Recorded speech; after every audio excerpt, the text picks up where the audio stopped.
На Урале шахтеры зимой страдали от кашля и сорванных голосов. Лекарств не хватало, но один сельский фельдшер дал им золотой коктейль.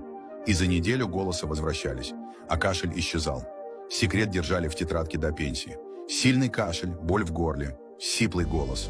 Знакомо каждому в холодный сезон. В послевоенной глубинке спасались так. 1 желток яйца, 1 чайная ложка меда, 1 чайная ложка сливочного масла, немного пищевой соды, залить теплым